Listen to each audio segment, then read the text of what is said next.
Okay, so today,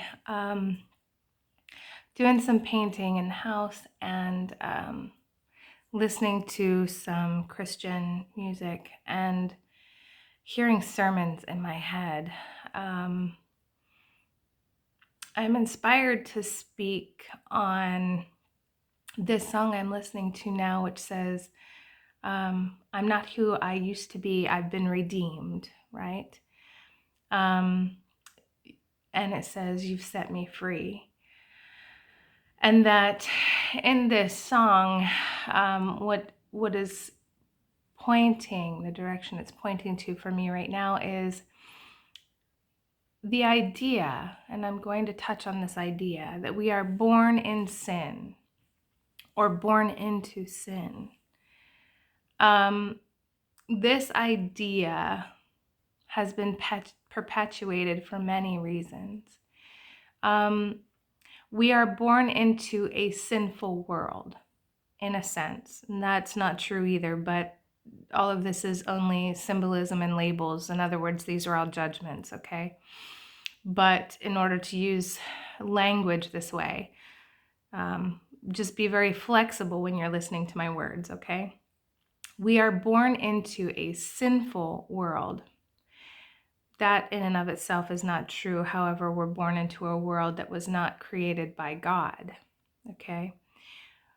In the sense that everything we see is a projection of our internal world, okay?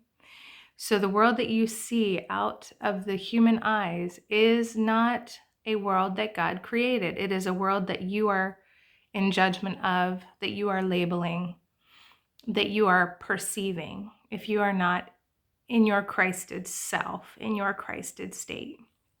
Okay. I want to touch on this just a little bit because we are taught in the Christian faith, some of the older styles maybe, that man is sinful. Okay, man, the human form, is nothing more than that. It is a human form. It is a form that allows us to have experiences on this planet. Okay, nothing more. The body, this thing, is my communication device. It allows me to speak so you can hear me. It allows me to gesture. It allows me to have the experience of the divine focus of God that I am. Okay? Each one of us is a divine point of attention of God, of the ultimate creator. We, in our true form, outside of this, were created in the image of God. We are love, as God is. That is all. All of the other things that we're told, that we believe about others, that we believe about ourselves, these thoughts are not God's, okay? They are thoughts that are created through the lens of a world seemingly outside of God. Nothing is outside of God. And I understand that there are those of you who will say, well, this is in direct conflict. Nothing is outside of God, but you're saying these thoughts are not of God. Okay. So here is where you have to look at the power given to us by the ultimate creator because of what we are, okay? We are children of God. This means we have the power of God, each and every one of us, as magnificent creators, okay? Now, we also have in this experience the gift of free will. Free will is just saying, how will I use the power of God that has been given me? How will I use it? To what means? To what end will I use it? Okay, so we have been born into a world that already has been labeled and defined, that has already been structured, And there are aspects of me that would say the world has profited greatly. The world that is focused on the material forms, material things, has benefited greatly from our training and indoctrination into believing that we are sinful. Okay? If we had been taught, if this world had been developed through the Christed mind, and we had been taught what we truly are, who, what, how we truly are, it would be a very different place. Okay? And you will know this if you sit and think about what consideration is to your brothers and sisters, our fellow men, right? What that consideration looks like. So to have a genuine appreciation for each person, no matter how they are, no matter what way they seem to be, you know, those who seem to have wronged us, to be able to see that they didn't really wrong us, but they presented a situation in which we could choose love or not. They presented a situation in which we could ask the right questions, and I'm sorry to say right and that, but to ask the questions, what can I glean from this? How can I grow from this? How can I grow closer to the divine being that I am?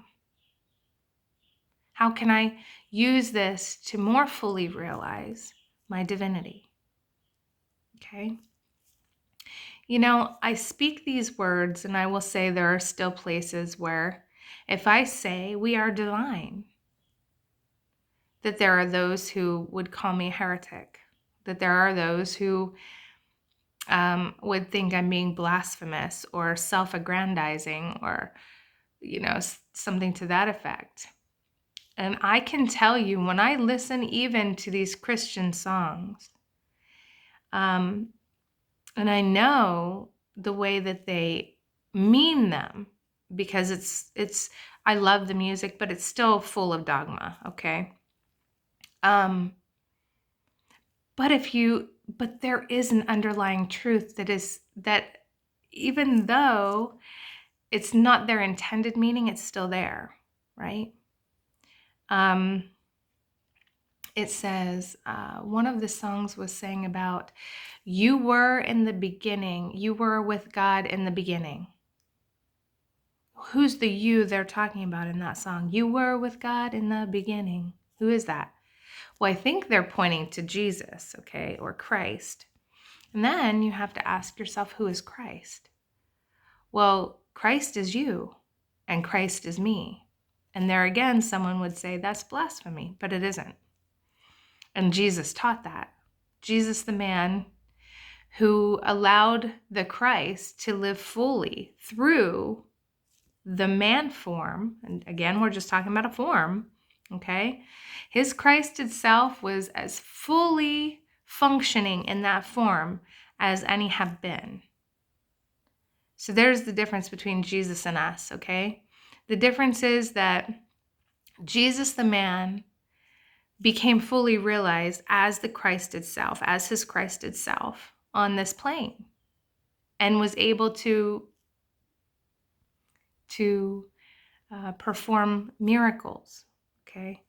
And miracles happen all the time. You just have to be watchful for them.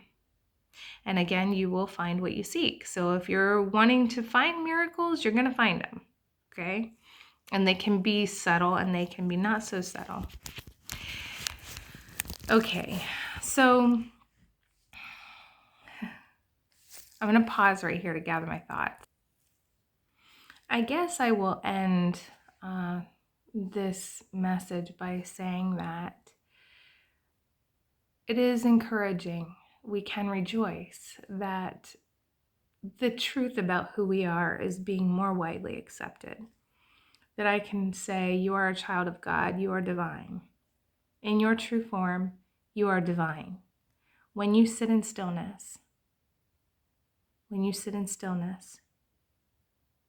that is the truth of who you are. When you sit in stillness. Another thing that came to me was about addictions, okay? And this is a funny thing, not funny, haha, but a funny thing to talk about, meaning it's hard to discuss because addictions come in many forms. And as I was doing my painting and listening to music, the message that came to me was, what is the first thought you have upon waking, what you think of as waking from your sleep state? What is your first thought? If it is to grab a cup of coffee, you have a problem there. If it is to grab a cigarette, you have a problem there. What is your first thought? I have been counseled several times that we are to, upon waking, that our first thought should be, our first thought should be, Father, what am I to do today? Father, what is your will for me today? Okay. Now, this doesn't mean that we become mindless, but that each and every one of us have a role here. We have a mission, we have a role here. And in asking this question, Father,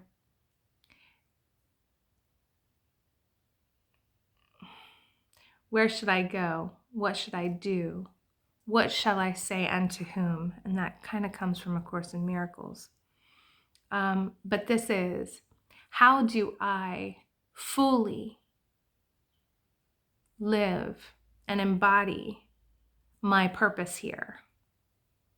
And that is being true to my true self, my Christed self. And that should be my utmost goal, my greatest purpose. And so I believe that is all for right now.